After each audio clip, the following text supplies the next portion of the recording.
Why do historical events dramatically shift collective socialization?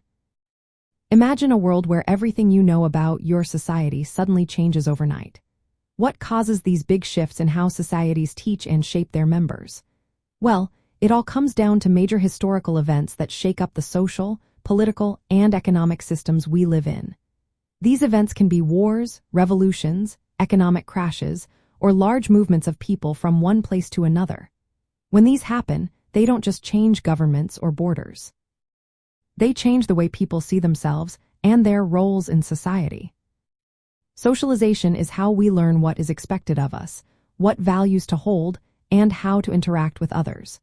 It happens through institutions like families, schools, media, and peer groups.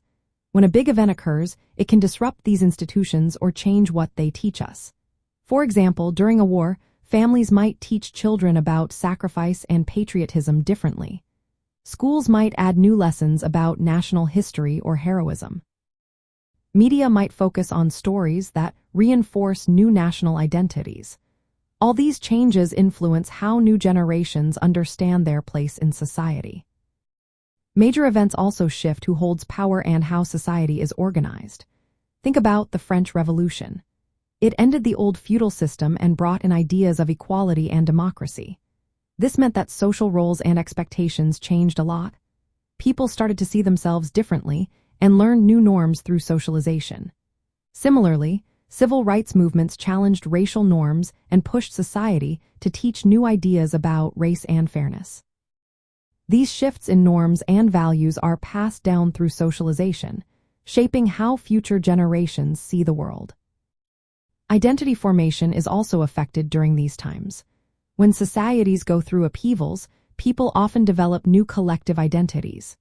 For example, after a war or a revolution, citizens might see themselves as part of a new nation or movement. This sense of belonging is learned through social interactions and cultural practices. It influences how they think about their history, their community, and their future. Social institutions like schools and families adapt to these changes too. After large migrations or demographic shifts, socialization might include learning new languages or cultural customs. This helps people fit into the new social landscape. Cultural practices evolve, and new social networks form, blending old traditions with new influences. These hybrid identities become part of how society functions and how individuals see themselves. Finally, how societies remember and interpret these events plays a role. Collective memory shapes ongoing socialization. If a society views a war as a heroic struggle, that story will be passed down and influence future generations' attitudes. If it sees a revolution as a mistake, that lesson will also be part of socialization. These shared stories help define group identity and reinforce social norms. In essence, when big historical events happen, they shake up the familiar ways societies teach and shape their members. They force everyone to adapt, learn new roles, and redefine what it means to belong. That's why these events can cause such dramatic shifts in how societies socialize their people and how individuals see themselves within that society.